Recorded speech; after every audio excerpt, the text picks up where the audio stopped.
Welcome to Listen to Nothing podcast. Today I'm honored to have Miwa Mack as our guest. Miwa is the founder and director of the Boulder Psychic Institute, a spiritual education and community organization in Boulder, Colorado. Since 2003, Miwa has been guiding individuals on a journey to explore their psychic abilities, heal themselves, and better understand the energy that shapes our lives.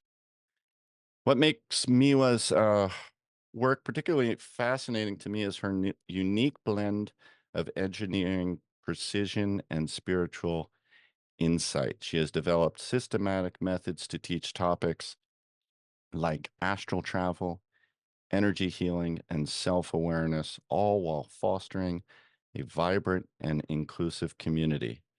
Her mission is to demystify what it means to be a psychic and help people tap into their own innate abilities in grounding in an accessible way. I'm thrilled to have Miwa here. Thank you and welcome. Yeah, thanks for having me. Yeah. How's everything going? I understand you had a nice uptick in students. Yes, I mean, as we grow and become more well known, there's always these upticks going on. Yeah, absolutely. Mm. You know, So go go ahead. ahead. Sorry. I No, do go ahead. find that a lot of people are becoming more and more curious about this work. When Mm, I first started teaching in 2003, most students would come in not really even knowing what a chakra or an aura is. And mm, now pretty much everybody comes in and at least has an understanding of kind of what those words mean.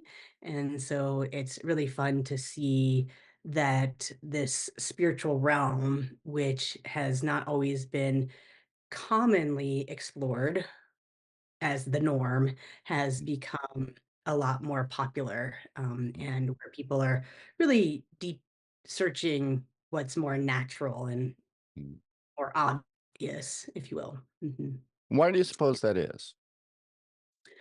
Well, I do think that a lot of people are moving away from classic religion Mm, because of maybe their past experiences or how religion was utilized in their family, or maybe they just realized that it didn't work. I, as I read a lot of people and their energy and why they're coming into more neo spiritualism, if you will.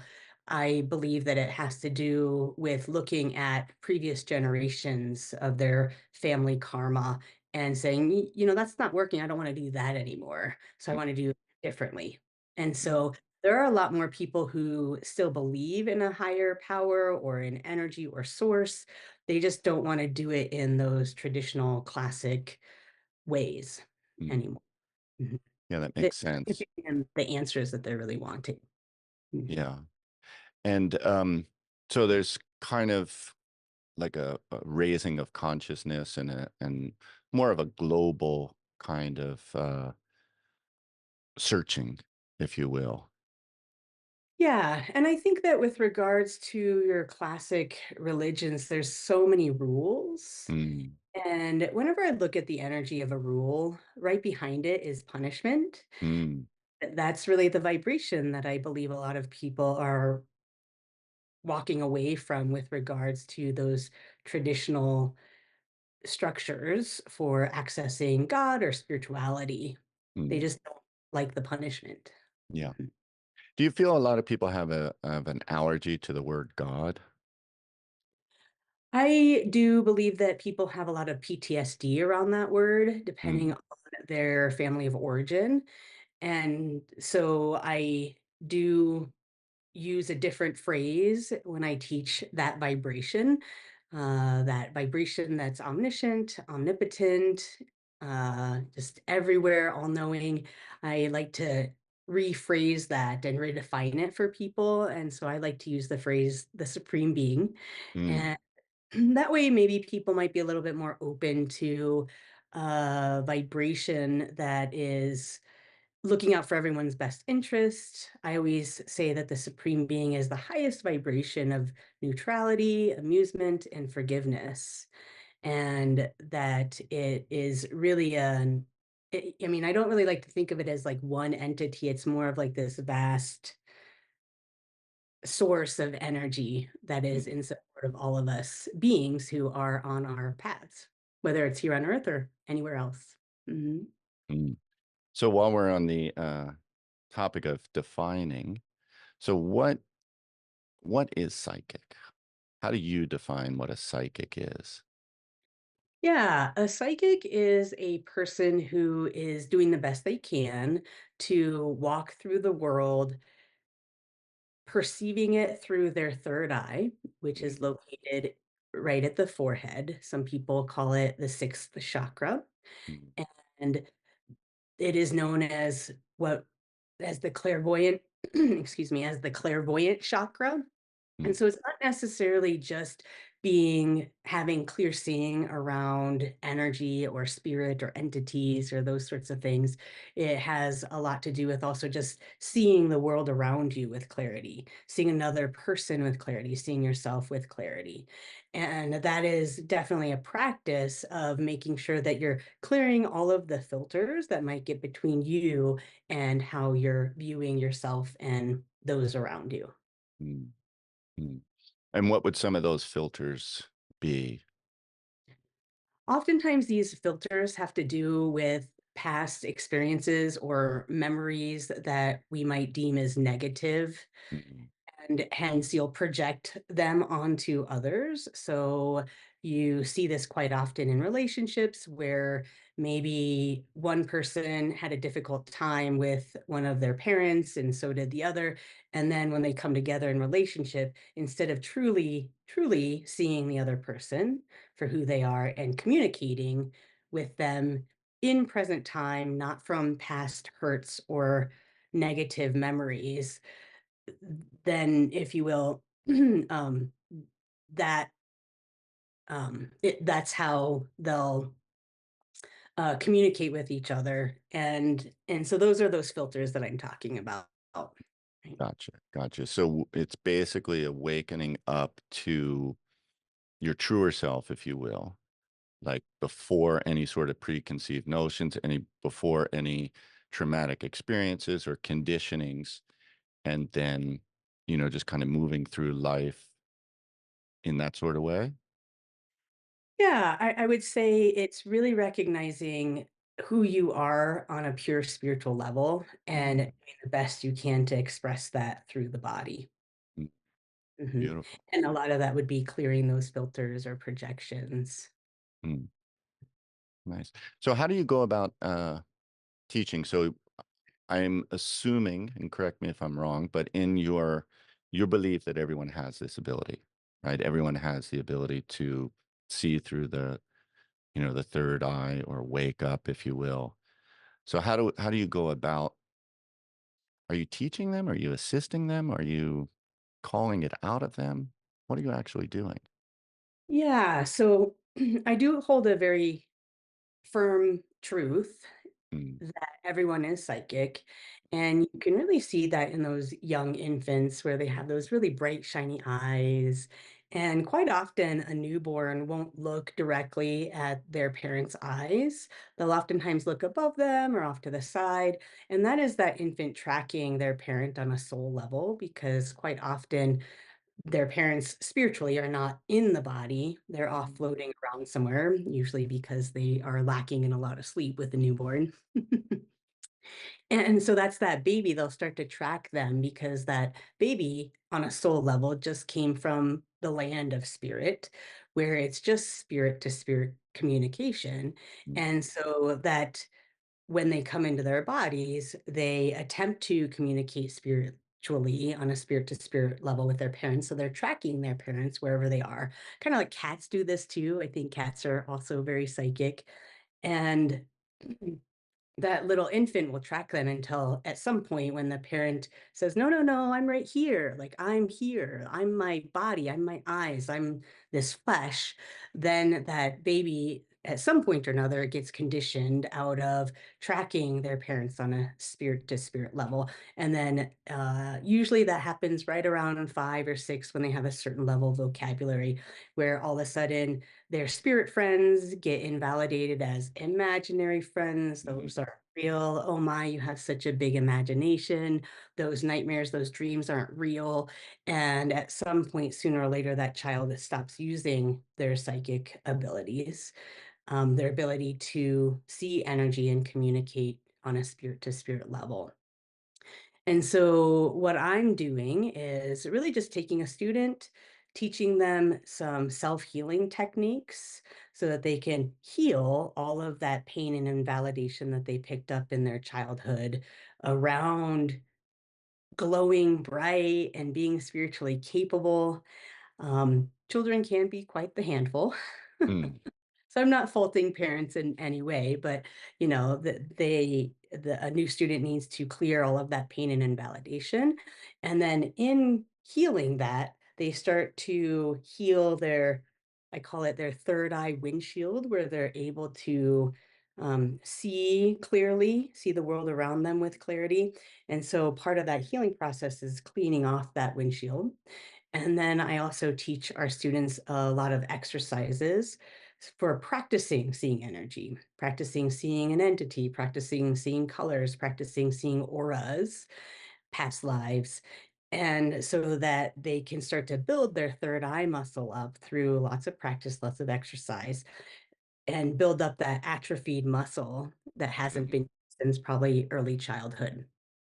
And so our curriculum is all about coursework, teaching these techniques and these skills and applying them to all different aspects of life, your relationships, your communication skills, the Akashic records, all those fun things. mm, And mm, the other bigger part of our curriculum has to do with practice, practicing these healing and spiritual seeing techniques in a safe environment where there's other staff and other people making sure that the energy is just right for them to mm. grow.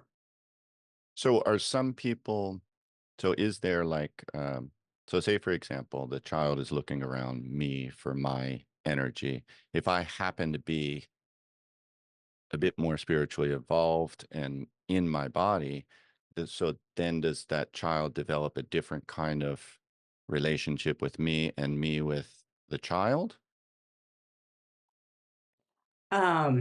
I don't know if I'm not sure if it's any different. I mean, I think that there's always I think that every relationship between parent and child is very unique. Mm, But I will say that I have worked with lots of parents who are psychic and have been doing the work here that we teach at the Boulder Psychic Institute. And they're just able to acknowledge the spirit of that child a little bit differently. mm, And the child grows up in a lot more grace and magic mm, and has a stronger grasp of the spirit world and how it can really make life go smoother if you can work the energy of something. Because oftentimes we're conditioned that if you have some sort of ailment or some problem that you'd like to solve, we're very intellectually and physically based as a human species. And so it's very common for most people to try to solve those problems through their body effort mm, vibration, right? And so can be a lot of effort in that. Whereas the way things are designed here on planet Earth is if you have a physical thing going on, the way that you're going to change it with the most ease and with the longest efficacy would be to manipulate the energy, shift the vibration of the problem, and then the physical will follow sooner or later. mm, Mm. mm, And that's what I find is a lot of those kids grow up with, brighter chakras, brighter auras. Their lives are just a little bit smoother. mm, They're able to access more of their capabilities if they have a parent who is not imposing their filters or projections or pain or PTSD onto that child. And then also really giving that child that spirit to spirit hello, letting them know how capable and bright they are. and teaching them how to be a human or a spirit in a body, right? Mm. Most of us are programmed that we're just human bodies, Right. whereas a psychic can really acknowledge, oh no, you're a human body and you're also a human spirit. You're both. Now, when you say see, is it because we're speaking of vibrations, I guess auras are colors and things, but like, do some people have more of ability to, like, I can feel the energy of a room change. I can feel someone's energy, but I don't often see it, so to speak. Like, I can observe their actions and say, oh, they look frustrated or whatever, but I can't really see their vibration, but I can feel it. Does that make sense? Yeah, well, there's 5 different aspects of your intuition, and I break that up into the clairs, right? So you have your clairvoyance, which is your ability to see energy with clarity. You have your claircognizance, which is your ability to just know things off the top of your head or kind of get those spiritual downloads. Mm, You have your clairsentience, which is what you're talking about, your ability to feel energies. And then there's your clairsmeltience, which has to do with your ability to smell energy. mm, And so what I've observed in most people is that it's more socially acceptable to be clairsentient, to feel into energies, to be an empath, if you will. That's more socially acceptable. So that's the intuition or the aspect of one's intuition that more people focus in on and practice with a little bit more. And that's where you get these big phrases like my gut feeling, mm. right? Or, do you feel me? Yeah. Yeah. And that is a level where that's just more socially acceptable, and so most people come in a lot more clairsentient than clairvoyant. What I have found is through the curriculum work at Boulder Psychic Institute, that process of healing yourself and then also opening up and strengthening that third eye also helps a student to heal their other clairs. Mm, So at sooner or later, a student will start to hear energy, right, with their clairaudience, or they'll start to, really develop that claircognizance. And so all of those clairs oftentimes get strengthened through the practice. But if you will, being clairsentient is a fine way to tune into energies. mm. Mm. Very interesting. Very interesting. So I wonder sometimes, perhaps, like you said, the child had it. So perhaps we're constantly listening, we're constantly seeing, but there's there's blinders and we need that windshield wiper like you're talking about to just clear the way and kind of tune our radio wave into the sound we already hear, but we've been ignoring it, so to speak. Would that be a fair assessment? Ignoring it, not practicing with it, Yeah. deeming it useful. Mhm. Yeah. Our imagination is definitely extremely undervalued Mm. socially, it is than our intellect. Mm. Mhm. Would you say that's why so many artists, musicians are so troubled? Because maybe they're tuned into higher spirit, or they have some sort of muse that's really guiding them, but they've been so conditioned that this some of this isn't safe. They don't know how to deal with it. I think that could be, but I would also make an argument that everyone is probably just as troubled. The Mm, artists and musicians are expressing it mm, openly and publicly. mm. Most people just shove it right under a rug. Yeah. Oh, that makes sense. That's a Mhm. good point. So, how open do you find most people are? I guess it depends on how traumatized you are by these various conditionings of, like, your upbringing, your religion, your where you grew up. Like, how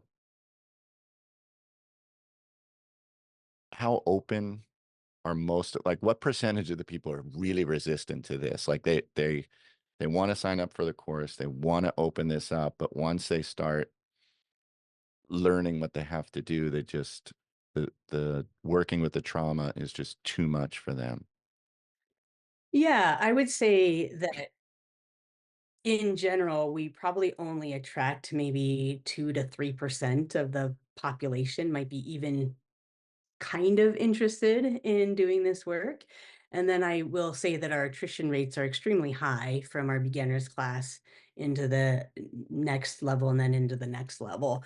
And I do see that it has a lot to do with, in this day and age, especially, Mm, everybody wants the quick fix.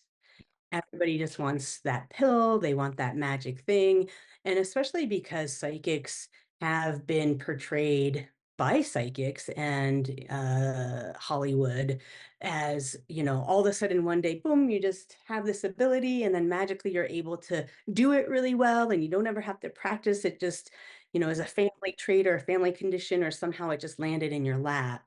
And so because of that fairy tale, a lot of students come in thinking, well, I should just take one class, an hour and a half long, and all of a sudden, boom, it should all just be there, right?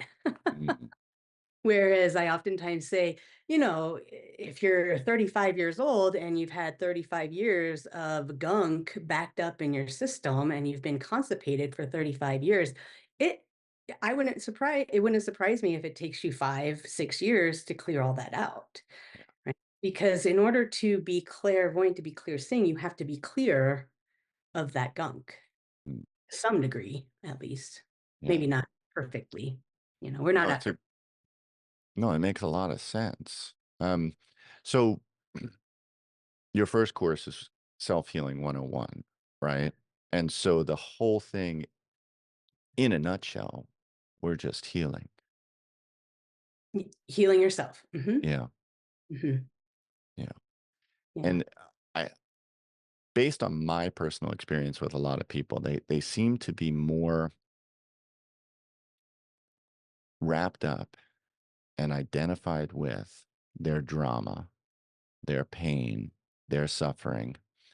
And it's almost as if that's more romantic to them and more validating to them than it is to just turn the windshield wipers on and see the beautiful day that's outside, to self heal, to clean up.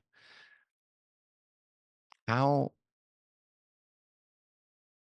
how do we communicate to those people that, the time is now. You're creating your own suffering, you know? It's never too late to wake up, so let's just wake up.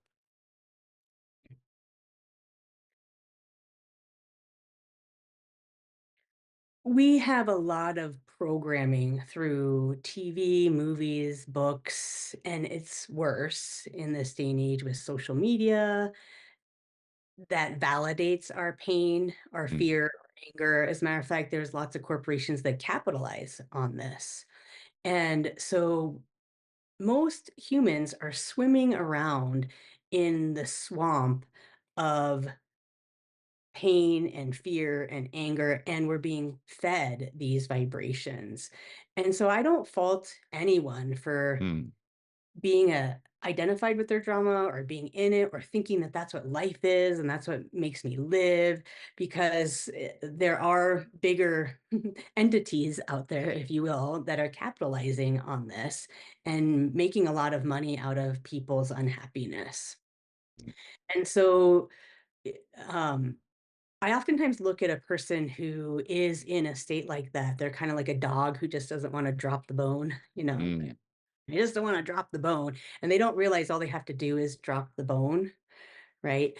And my personal style has less to do with convincing people and more to do with being a role model. Hey, look at how much fun I'm having in life, mm, Look at, mm, my life is generally pretty easy. Yes, I'm still human. I still have difficult times. mhm, I still have some rough patches. I still have things that may not go completely smoothly, but my internal perspective and my vibe around all of it is completely different than most people, which has to do with no matter whether I'm having an up in life or a down in life, there's an inner peace around it, mm, right? I can have a sad cry day, but I'm still kind of peaceful about it because I always say whatever goes down must come back up, right? mm, Like it's Just we are waveforms. There's always going to be this up and down.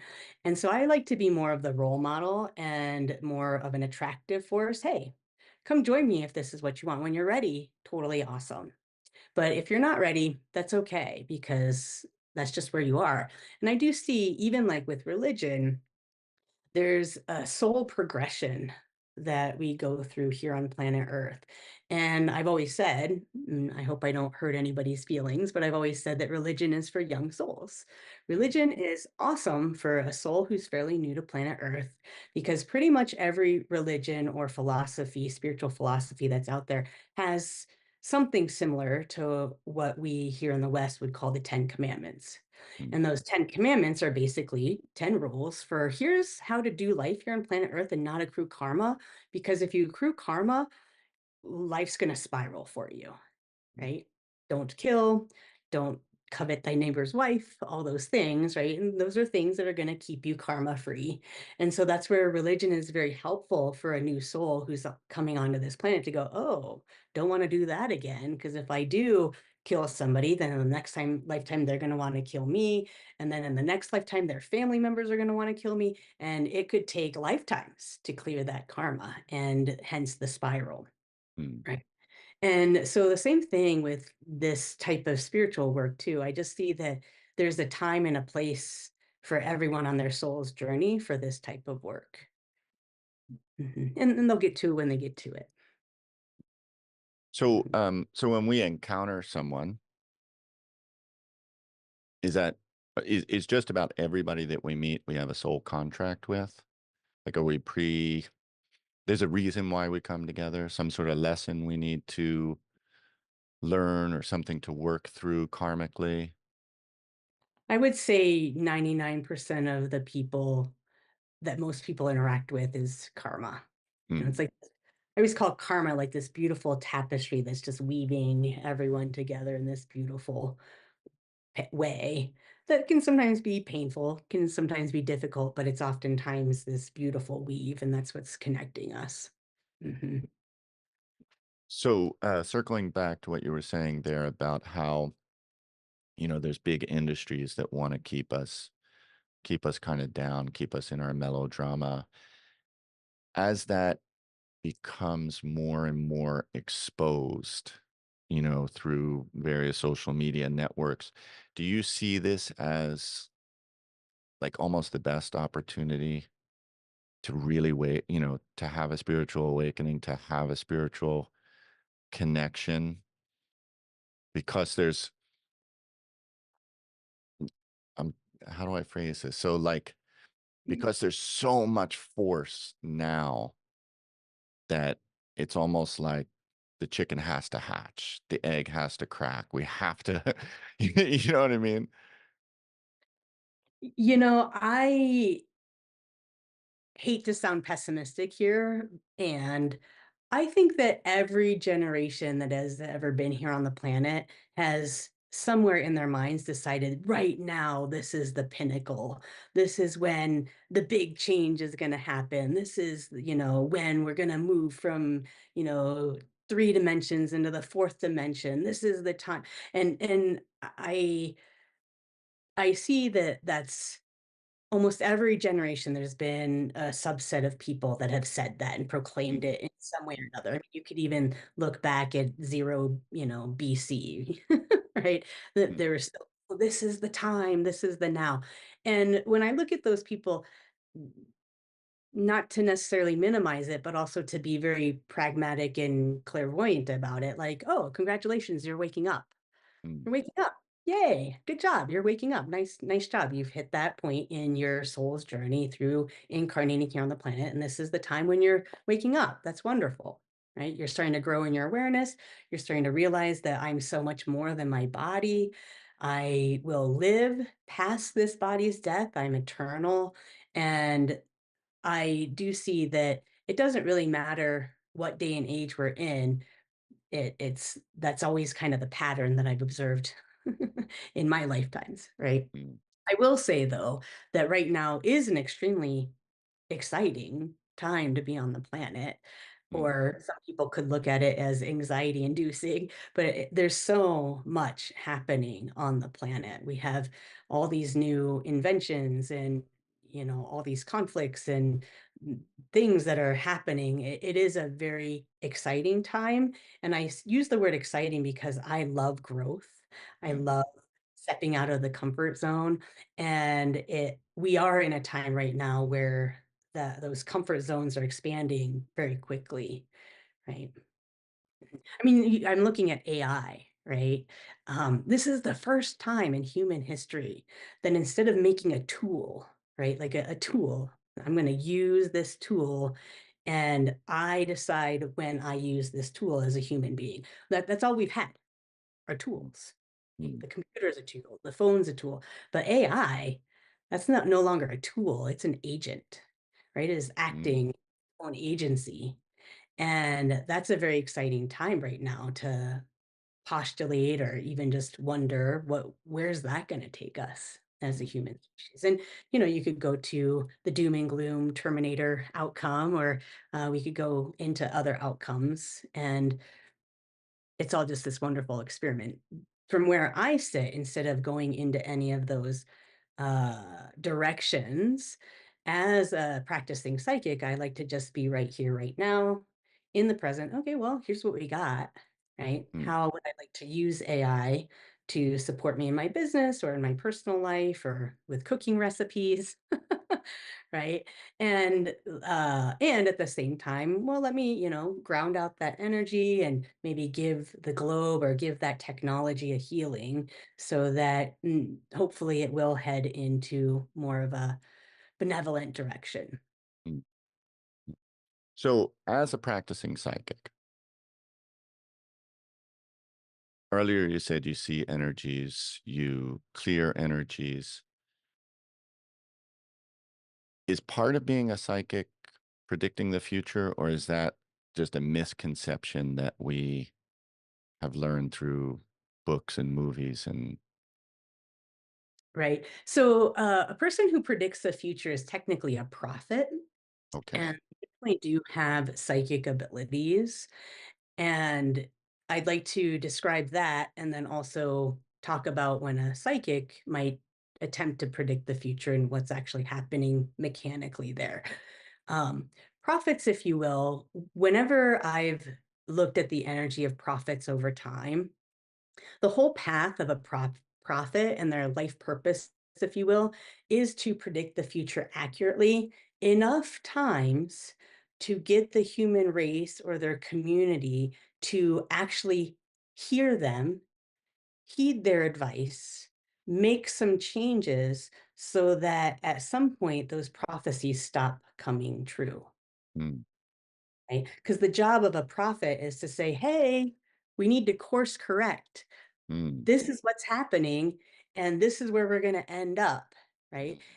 If that prophet can be accurate enough times for enough people and human consciousness to start to listen, then pretty soon they'll go, "Oh, wait, wait, wait, wait, wait, wait, we don't want that to happen." And they'll backpedal, course correct, and make some different decisions which will change the direction of the future. mm, Prophets know just as well as me as a psychic. I can't speak for other psychics, but prophets know that the future is not written, it's not set in stone. Nobody sets the future, not the supreme being, not God, right? It is a event that we are all creating in the present. Right now, we're creating the future as we're communicating with each other. Something that is always being created.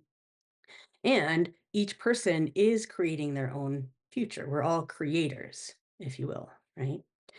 And for me as a psychic in my psychic practice, because I understand the job of the prophet and through reading those vibrations and learning from past prophets, I've definitely also recognized, yeah, the future is not written.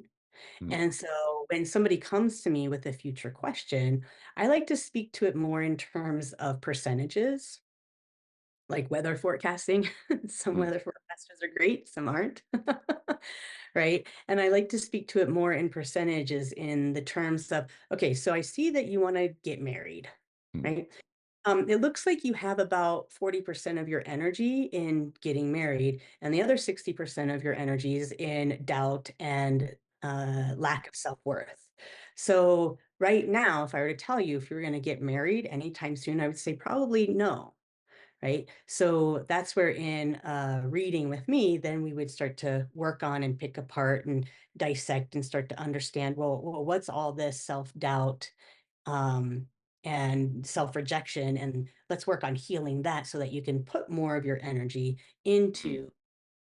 And that's where I'm basically having a conversation about manifesting, right? You can't just think you want something. You actually have to put your energy into wanting it. And this is where I have clients who say, I don't want to die of cancer. I'm like, really? No, no, I really don't. Really? Because I see a lot of your energy in like wanting to skip out here. right. Right. And sometimes those clients will kind of, yeah, I just don't really want to deal with all the treatments. I feel you. It's Mm, okay. It's okay if that's what you wanna do. No matter whether you heal into life or heal into death, let's decide that this process is gonna be healing. mm. Very interesting. Very interesting. I speak to it more in percentages. I do know that there are other psychics out there that might do and say otherwise, um, but that's just not how I see it. So what about, so you mentioned the gut feeling earlier with one of the clairs, and being intuitive. Um, I have a question about that, but I also have a question about dreams. So with the gut feeling, right? How do you know what is, how does one know what's actually the gut intuition feeling and what's fear? Well, see, this is why I teach clairvoyance Mm, over all of the other clairs, first and foremost, recognizing that if you can open that up and strengthen that, all of the other clairs will strengthen. mm, The reason why is because with all of those other clairs, it is so easy to have energies infiltrate those clairs and give you a misreading. mm, This is where oftentimes when somebody has a gut feeling about something and then they go, "Ah, why did that not turn out the way I thought it was? Because my gut was totally screaming," right? right. That's where I would sit them down and say, "Oh, you had a whole bunch of energy in your gut that wasn't your gut feeling, it was other people's gut feelings. Maybe you were being an empath in that moment and tuning into somebody else's gut feeling, and whenever you make a decision based off of somebody else's energy or information, it's usually not gonna be the outcome that you would like because it's not your truth, your information." And the same thing goes with clairaudience, claircognizance. I've had lots of people have misreads with those clairs. Mm, The beautiful thing about clairvoyance is at some point a student opens up just enough. They don't need to open up a whole lot, but just enough to be able to start to assess on a clairvoyant level. Is that gut feeling mine? Is it not mine? mm, Did that voice that I hear in my head, was that mine? Was that not mine? That thought that came just randomly off the top of my head that I kinda channeled or came in somehow, was that mine or not mine? And that's where a clairvoyant student can start to distinguish that difference, mm, and if they get that it's not theirs, then they'll just throw it away, mm, try again, right? Let me heal that, let me clear that energy, and let me really tune into my gut, not anybody else's energy that might be infiltrating that space. mm. And so Really through nice. yeah, so through that clairvoyance, I find that then students start to, even if they don't really like using their clairvoyance, I have lots of students that prefer their clairsentience because that's just what they've been using since they were little. Mm, And I have no problem with that. Just the question always has to be, is that mine? Is that not mine? Is that, you know, how accurate is this going to be? Right. mm, And then using even just a touch of their clairvoyance to figure that out before they make a choice off of that gut decision, right? Or give a read off of that clairsentient vibe that they're getting from somebody, right? Have you ever looked at somebody and said, "Are you okay?" They're like, I'm fine," right? And maybe you were vibing into like the person behind them. mm. And Mm. it's hard to know that just by feeling, and that's where the seeing and tuning into the energy on a clairvoyant level, a student or a person can have more accuracy with that. So based on that seeing and that energy and that clairvoyance, would you say that most people spend a lot of time outside of their bodies? Yes. That was a lob. As I walk around the world, no, very few people are in their bodies. I would say I was actually just lecturing on this last night, and I would say most people are maybe 10, 20% accessing their body spiritually, which means 90 to 80% is off somewhere, usually scattered. Mm, And that's where you get the shamans who talk about soul retrieval work, or you get people who talk about fractured souls. It's not as scary or as like intense as those words make it sound. It's just spiritually, people are very scattered and kind of all over the place. And I do actually see a really interesting correlation with that and how scientists have said we only use, maybe 10, 15% of our brains, right? I do really believe, and I've seen this to be the case, if a soul can get into their bodies even more, that enhances their capabilities, which includes their brain, right? Includes their strength, all of their physical capabilities, because the soul is fueling it, right? Adding that light, that magic, that spark to it. yeah, makes 100% sense. I mean, before you even said that about the 10%, I was thinking about we don't use our computers, our cell phones nowhere near to the capability that they are. I can't imagine how much of our mind, our consciousness, we're just not even aware of. Yeah.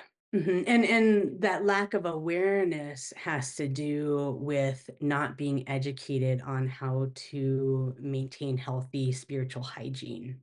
Mm, And we're not taught that at an early age, right? Most of us have been taught how to brush our teeth, take a shower, eat decently well, depending on your family of origin.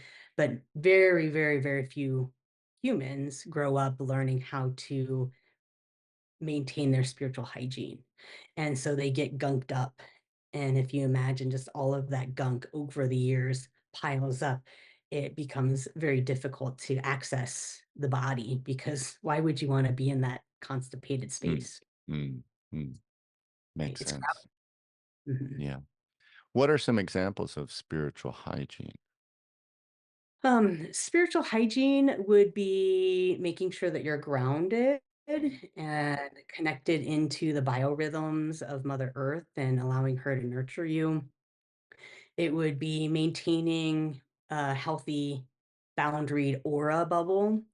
So every human has an aura bubble because spiritually you're just too big for your britches.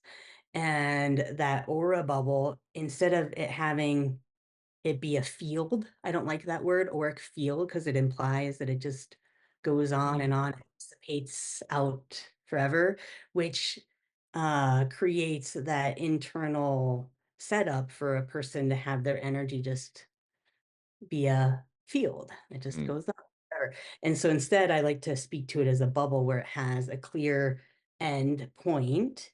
And ideally, you want to have only your energy in that bubble and keep other people's, other foreign energies outside of that bubble.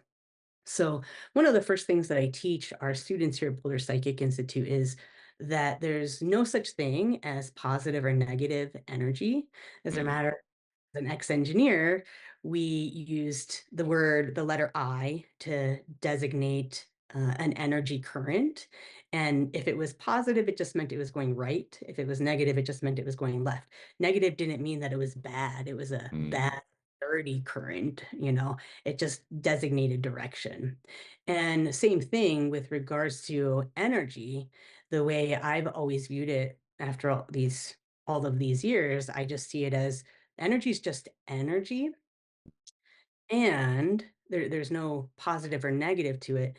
And what I have observed though is that there are appropriate places for energy which will create a positive effect and inappropriate places for energy which will create a negative effect.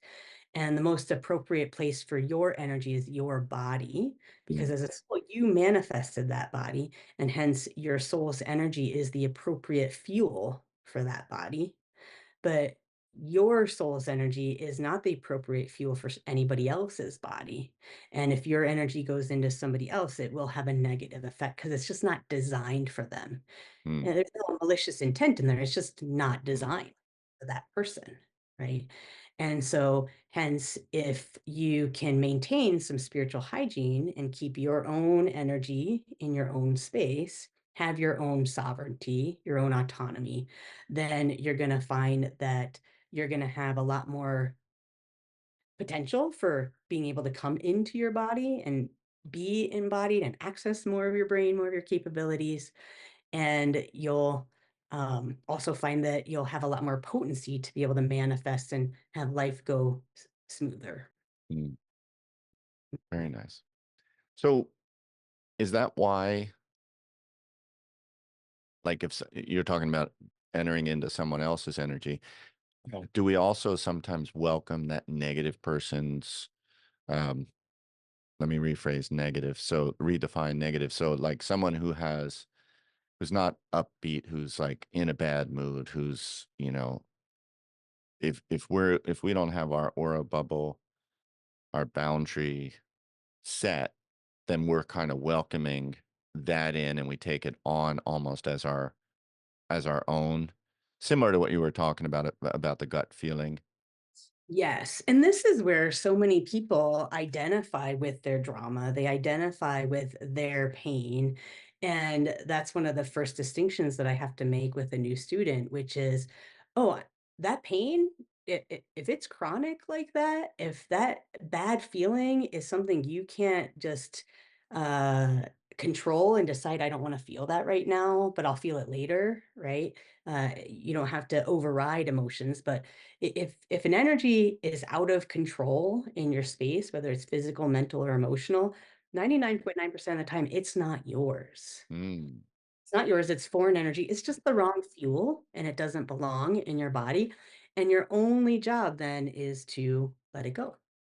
You don't have to solve the problem. You don't have to understand why you have that horrible thought running through your head. You don't have to, figure out why you feel this way. Because if it's not yours, you're never going to figure out why, right? So then you just got to take it to the dumpster. mm. I let it go. Wow. It's always just so simple as just letting it go. Why do we humans make it so complicated? 'Cause- Do you want an answer for that? yeah. Yeah, it's the ego. Where I always say, where ego, I go. So it has everything to do with the ego. And the ego is a construct that humans create out of resistance. Resistance to, I don't want to be seen that way. I don't want to smell that way. I don't want to look that way. I don't want to communicate that way. Like, and so they put this ego out in front of them that says, here's how I am. Here's how I am. And usually there's a little bit of tension to it, Mm, like grasping to the ego. I'm smart. See, I'm smart. I don't want to be stupid, but I'm smart. Can you see me as smart? Right. mm, And that ego, we unconsciously, or a lot of humans unconsciously put so much energy into that becomes the overriding force for everything. Most people, they're just egos, right? I say we're ego, I go. And if you have an ego that says, well, I'm an intelligent human, I'm not stupid, right? Then when the answer is so simple, then how stupid am I?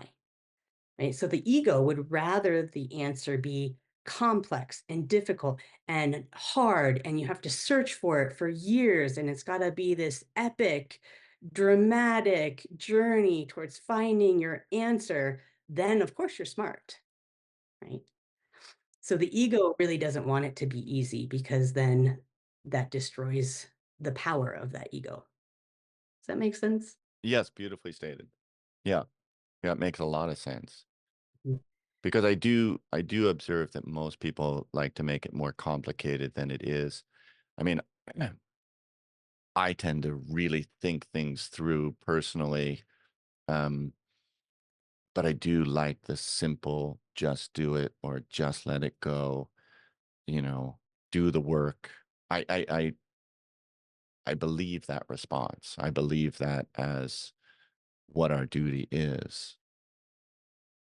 It Yeah, I mean, it's just the difference between swimming upstream versus swimming downstream, Mm, and most people haven't been taught or educated on how to swim downstream, and so, we're educated the opposite, that, you put a lot of effort into your ego, and you resist who you are, and you resist all these things, and it just can make things as though you're swimming uphill, right?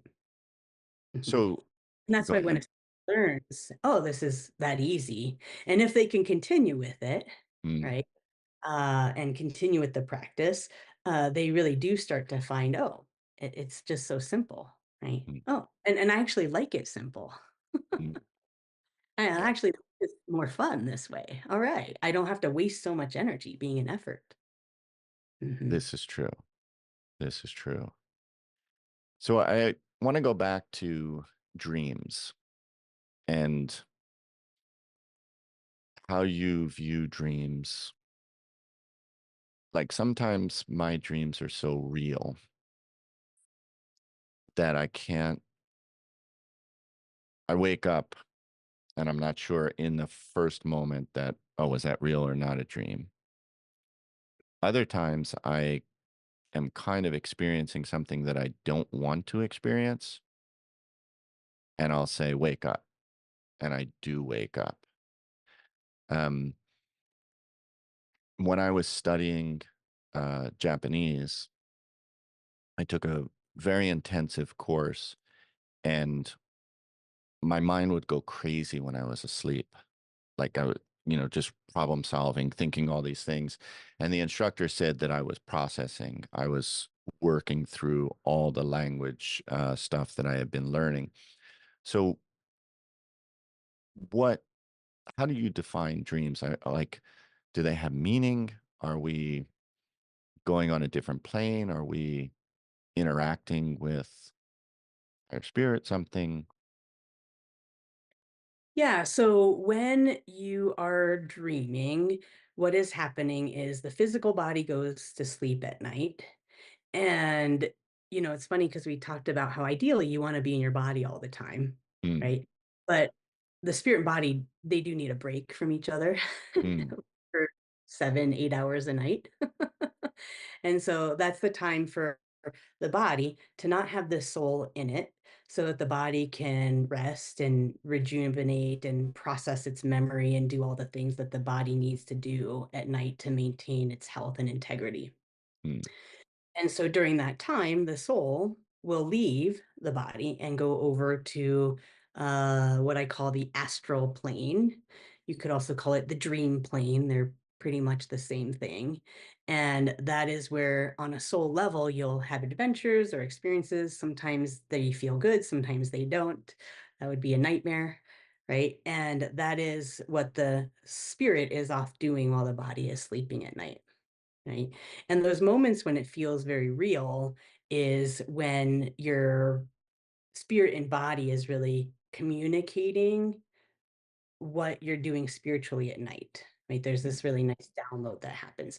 Most people don't remember their dreams because that connection is either severed or extremely clogged or not functioning well. And so they're not able to get that dream download to be able to remember their dreams. mm. Do we ever like go to the astral plane and not come back? Is that when we pass away, or do we always come back? Yeah, I mean, the design is to come back because that is your body. Mm, There are a few cases where I have worked with patients in a coma or, yeah, comas have really been that only time. Or, well, I have experienced where a person has extreme PTSD, and every now and then that soul won't come back. mm, Mhm. They'll either just let the body stay in a coma until it dies, or In other cases, they'll say, "Hey, you spirit over there, would you like that body? I'm done with it. Mm, I'm out." And we call those walk-ins, where that entity who didn't create the body will walk in and take over that body. Mhm. And this is where sometimes there's that disconnect after somebody's in a coma or a brain injury, where the family says, "I don't know who this person is who mm, woke up. It's somebody else," and they're right. It is. mm. Is that what happens with like cognitive decline and dementia and Alzheimer's and stuff like that, or is that something different? Yeah, cognitive decline and Alzheimer's, I oftentimes group those basically into the same category, and that is a person who is so attached to their analytical selves. Mm, They're so attached to their intellect and being smart and knowing things and remembering things that as the body ages, the soul starts to recognize, hey, we're going to die soon. Um, if you're holding on to that intellect so tight, we're gonna have a tough time dying because in case you didn't know, we can't take the brain with us to the other side. The brain dies with the body. So that is the soul's way of preparing to the body and spiritually preparing to die so that they can let go of that intellectual aspect and go over to the other side in grace. yeah, I thought you were going to say it's time to have fun, so let's be more childlike. Well, I mean, you have demented or Alzheimer's patients, they go in one of two directions, right? They're either super grumpy or super childlike and playful. Mm, So kind of I, see those pattern. if I'm going to get stuck in it, I want to go playful. I don't want to be grumpy. Right. Very cool. Makes it easier. Yeah. Yeah. So, how did you decide to go? You had a career in engineering before, right? How did you decide to go this route and embrace this route? Was it scary? Did you have resistance?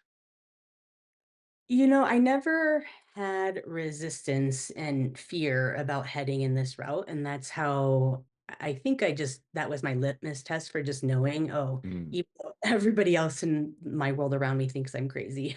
mm, And my parents are worried about me having a financial future, and all of it made it a lot easier to keep all of those external forces out of my field so that I could really just be on my path. So when I was a young child, I was a very psychic young child. I had the benefit of getting to grow up half in Japan and half here in the United States. And I was back and forth every 6 months until I was 13. mm, And because my grandma and my aunt, being very Buddhist, Shinto, they were very much into ancestors and ghosts. And so as a young child, when I would stay with them and I would talk to my spirit friends mm, here in the US, that would have been invalidated. Those are your imaginary friends. That's not real. In Japan, I lucked out or manifested it well, whichever way you want to look at that. And my aunt and my grandmother would just fill me with tons of attention and adoration. And what are they saying? Any new messages? Da, da, da, da. mm, Every day they'd be, oh, anything that we need to know from our ancestors or from anything. And so I would just be the translator as a little child. So, unlike most children who lose that ability at around 6, I maintained it. And I only maintained it till about 9 years old, but enough for me to have a bit of a cognitive remembering of it, right? mm, And the reason why I shut that down was because my parents started really, really fighting. The violence just got to be too much, not only physically, but also energetically. And mm, so I didn't like what I saw. mm, Just don't want to see that. I'm too young. I don't even know where to place that, how to process that, you mm. know, enough to be processing what's going on with my parents physically. Energetically, I had no mentor, no education on what to do with that. So I did shut that down. And it was right around 10 where instead of seeing ghosts, I just saw what I call clouds around people. I used to see like lots of colors around people, but it just reduced to like these, I would call them clouds. It was just like, Mm. And it was, just like a color or two, and I could kind of get an idea if somebody was, feeling gray, or in a sunshine kind of mood. And I used that to kind of get a very basic read on people until I was about 19. And when I was 19, I had a Reiki attunement. And the next day I woke up and all of the colors, all the beings, everything flooded back. Mm, And I definitely had some, serious difficulty with that because that wasn't my experience for 10 years. And when I was a child, it was a little bit more fun. And as an engineering student at that time, I just didn't really know what to do with it. And so um, mm, yeah, and so um so yeah, I didn't know what to do with it, and, I thought, "Oh my goodness, I'm having a psychotic break. It must be the stress of engineering school and barely mm, trying to get straight A's." Like, engineering school is at least electrical and computer engineering was really, really hard. And so I looked in the phone book because this was the 90s. And I opened the phone book looking for psychiatrists. And the page kind of like landed, and this woman's name kind of grew out of the page like a 3D mm, word. I was like, oh, Gail. Okay, I'm going to call her. And so I called her, and I explained to her what was happening, thinking she was psychotherapist. And she said, "Oh, well, you're just, your psychic abilities open up, but what? Psychic? What are you talking about?" She's like, "Oh, come, I'll mentor you. I'll show you how to manage that so that you can turn it on and off depending on where you're at." I was like, "That would be great to learn how to turn that off." And I remember looking back at that page and being like, "Oh my goodness, psychic. I was on the psychic page." There was definitely some angels looking out for me to make sure I learned how to meditate, not medicate. mm, And so she taught me how to harness this as a skill. And it took a lot of practice for me to start to decode, oh, here's what I'm seeing, here's what that means.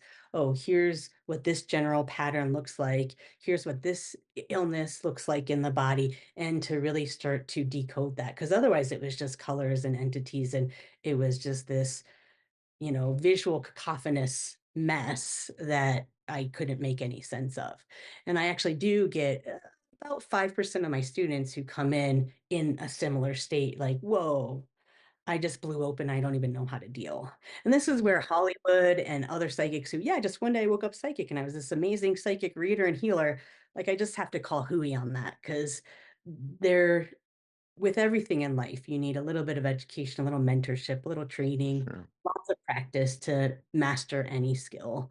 And I do see psychic and healing abilities as a practice. You have to practice it to master it and to Mm, maintain that mastery, to stay sharp with that mastery. I wouldn't want to get surgery from a surgeon who hadn't done a surgery in 10 years, right? for sure.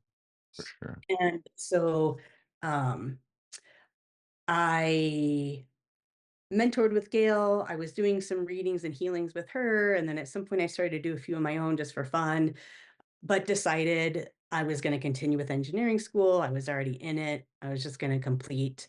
Why not? But I did choose not to go to grad school. And I did end up working in the field and I designed FPGAs, which are little field programmable gate arrays where you can kind of design anything, computers, toothbrushes. They're in our iPhones.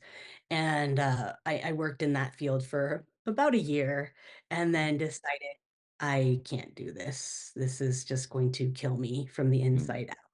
And so I hastily quit that job, even though my manager said, I will groom you into any position you want because there's like one or two engineers that are female here in this building.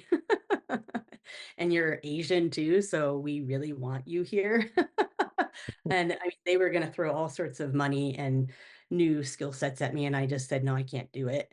And then I went and got a job at the local preschool working with toddlers, 18 months to 3 years old, because I wanted to hang out with other psychics. It was a very simple motivation. I just wow. hang out with other psychics. Gail moved away. I don't know anyone. I'm gonna hang out with the most psychic people that I know, and those are young children. And man, those kids taught me so much. They were my greatest teachers for those 2 years that I worked at that preschool. And so while I was working there, I was doing readings and healings. And I just started to notice patterns with my clients who were repeat clients. I had a pretty robust practice where people would come see me once a week. And I didn't really think anything of it, seeing them once a week, until one day I realized, people keep coming back in the same disempowered victim state. Hmm. I give them a healing. They come back with most of it undone. Like they Mm, kind of just do it as they walk out the door. And at one point, I just decided, I need to teach people how to do what I do. mm, It would be so much more empowering if I could teach them how to fish instead of giving them these fishes all the time. And I also had just recognized as a young 20-year-old psychic at a preschool that empowering little toddlers to be psychic and to have capabilities and magic was actually very confrontational for their parents and also for the school administration. So, right mm, about the time I was getting fired for kind of like witchcraft, if you will, mhm, and, I mean, these kids, these little toddlers were showing, like, amazing telepathy, telekinesis abilities. I mean, it was quite impressive what they were doing, but it was freaking the parents out, and I mm, realized, "Oh, wow, how short-sighted of me to, give this gift of magic to these little, two-year-olds and not somehow prepare the adults." mm, Like, what a tough situation I just put these families in, right? And so I was recognizing that, oh, I need to mature a little bit, and probably starting a preschool for kids and training little child psychics is not the best way to strategize my longer term goal, which is to have a community of psychics from birth till death. And so instead, I pivoted right about that time. I was losing my job anyway. I wasn't getting paid much anyway as a preschool teacher, and decided, okay, well, I'm going to start Boulder Psychic Institute. I'm going to start training adults. And that's where I started to teach classes, and they were horrible at first. And I'd say, well, just sit down and what do you see? right, right. Just do it like I do. Come on. And it took me a few years to develop a better curriculum. And I will say that it was right at around maybe 2012 where I feel like the curriculum became super solid. So it was about 9 Mm, years. Where it's like, okay, I have figured out how to take anybody off the street, whether they are spiritually inclined or not at all, and be able to teach them these skills. mm. Mhm. Awesome. Fascinating story. Um, I love the fact that you always say it's psychic, but it's spiritual. I love the merging of those two because I think a lot of people have an allergy to certain words. Um, but I think spiritual rather than religion, spiritual rather than psych, whatever they might have some sort of crazy idea around. Um, Question about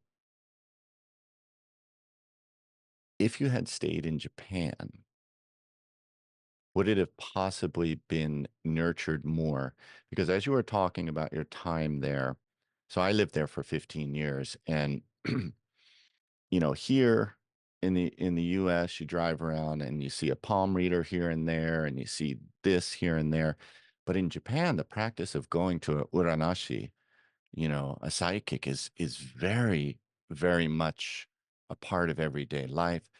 Shintoism is about clearing energy. They use salt in front of when to clean things, for at the sumo matches, they're throwing the salt. There's so much around that. And unfortunately, we've had our hand at, suppressing some of that. But I'm just curious if you ever thought about what it would have been like. Would you have, you know, nurtured this differently having stayed there rather than coming back and forth? Yeah, I mean, that's a great question, and I've never had that thought. As you're bringing it up, yeah, absolutely. I would probably have not only heightened psychic abilities, but Japan has a lot of telekinetic psychics out there too, psychics who can float things or move things with they might say their mind, but it is with their energy. And that's actually pretty commonplace in Mm, Japan. It has to do with the fact that that whole Pacific Triangle is in the same general location geographically as Lemuria. And that Lemurian culture had a lot of telepathy and telekinetic abilities. And so those stayed in a lot of the humans that are in the energy, that Lemurian Pacific Triangle region. And that's mm. why you have the psychic surgeons in the Philippines who can stick their hands into people and pull out, cancer. Yeah. Or I watched this psychic surgeon when I was studying with one out there pull out a person's eyeball and like scratch off a cataract and then pop it back in. Wow. That I was like, "Boom, my mind has been blown."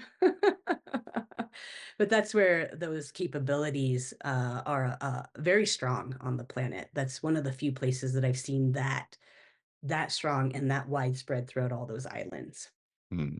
So in those other islands, is the sense of community more important than the individual?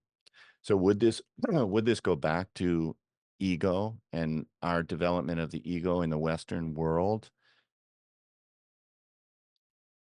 Where, because like Japan's very community based, it's okay for three of us to walk, three buddies to wear the same outfit and walk down the street. Where here we have to, dress differently. We have to be individual. They have the saying, if the nail sticks up, you got to hammer it down to so everybody's kind of the same level. Um, and there's more of an acceptance, like based on my experience, um, people who are mentally and physically challenged, if that's the right word, are integrated into society differently than they are here. Like we put them in special schools and we send them into special education and stuff. So I wonder if that has something to do with, am I making sense? Like, are they more inviting and accepting and I'm not sure if I see a correlation between that level of belonging and the cultural closeness, um, and uh, and spiritual capabilities.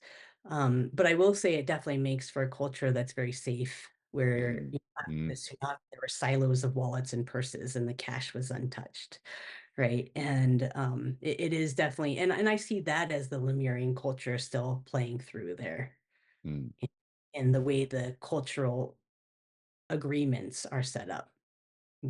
To be more caring about the person next to you. I mean, when I was a kid in Japan, if I had a cold, there was no question, you mask up. You don't right. cough people on the train or in the crowded subways, right?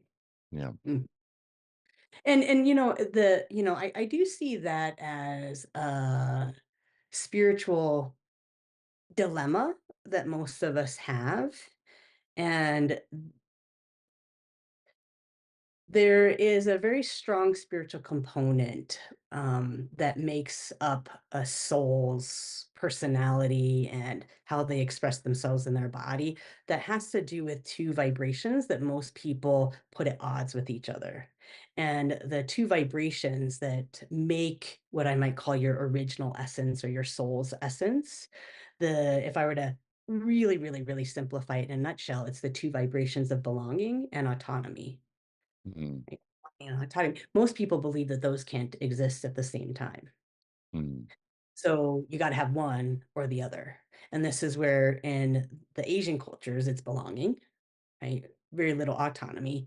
And here in the West and a lot of the European countries, it's autonomy, not so much belonging, mm, right? There's very few cultures except those tribal indigenous cultures who are uncivilized, who have figured out how to merge those two. How do you have autonomy and belong in an individual, right? How do you have your uniqueness and yet be a part of the whole, right? And that I think is a spiritual. It's a part of our spiritual setup that no religion or no spiritual philosophy, and even a lot of the neo spiritual practices right now, which are kind of like just religion but rebranded, Hmm. right? There's very little people, few people actually addressing what I would call our biggest spiritual rift, which is the rift between autonomy and belonging. And I'm kind of doing it up here because it actually is Yes. located in right below your eighth chakra. So it's a spirit, it's a purely spiritual vibration that resides above the head, and it sets up how you express and how you are in the body in a lifetime. And nobody's addressed that, right? Hmm. At least in civilized cultures. So you're suggesting I have to address that? That's my job moving forward.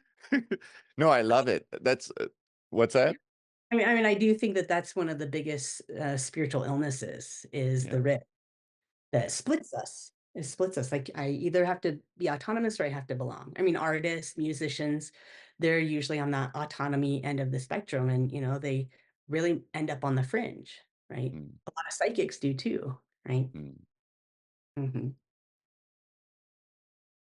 Yes.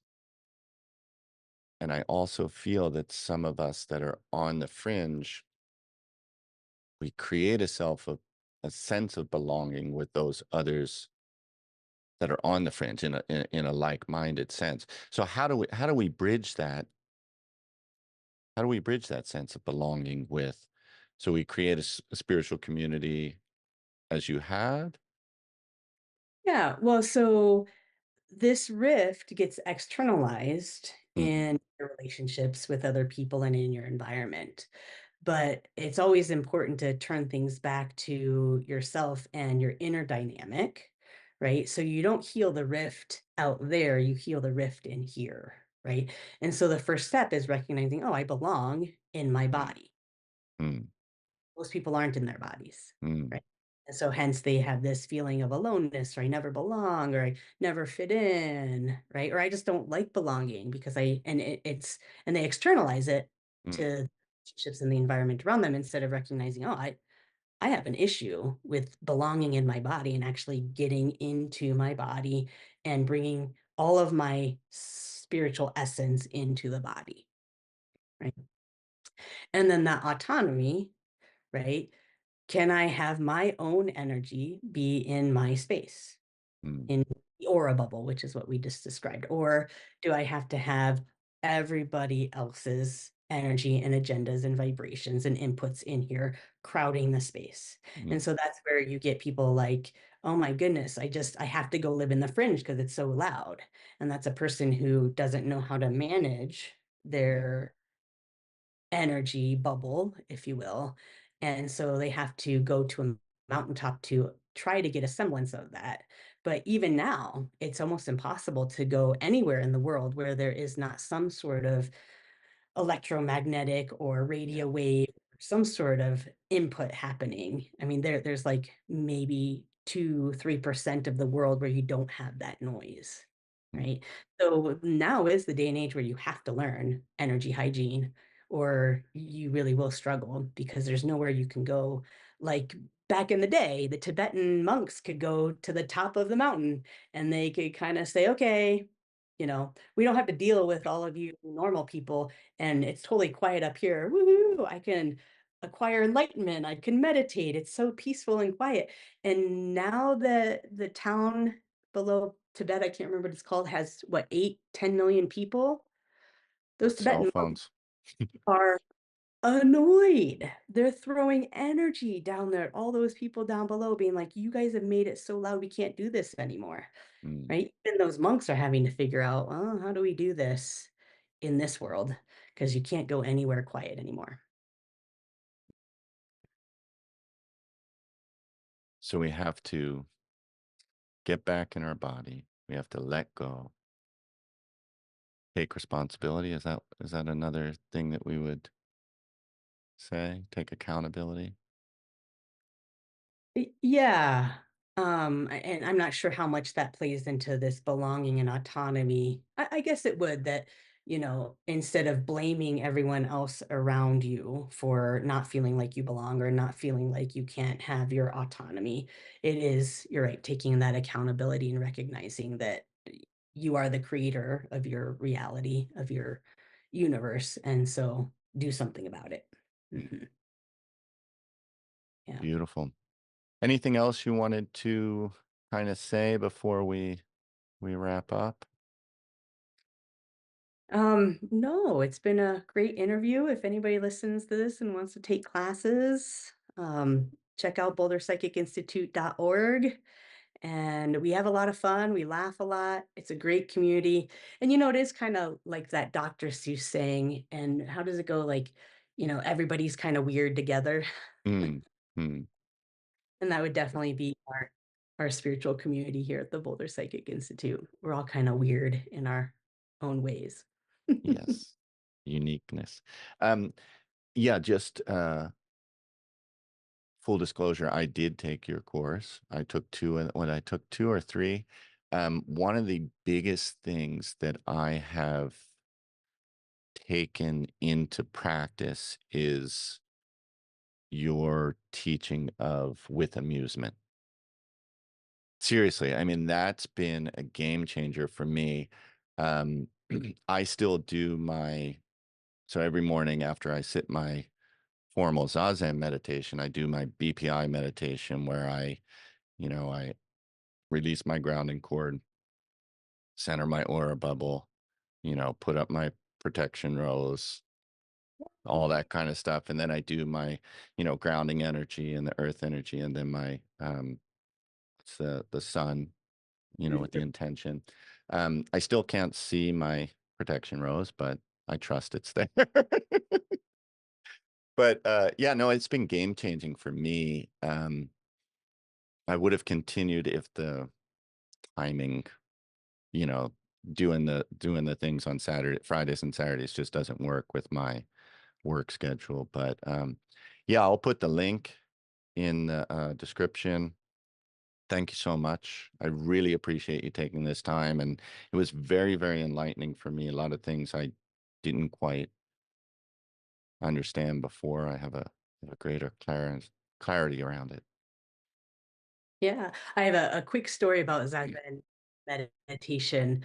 When I was 15, I started becoming a seeker, like what's Mm, the meaning of life? What is all of this?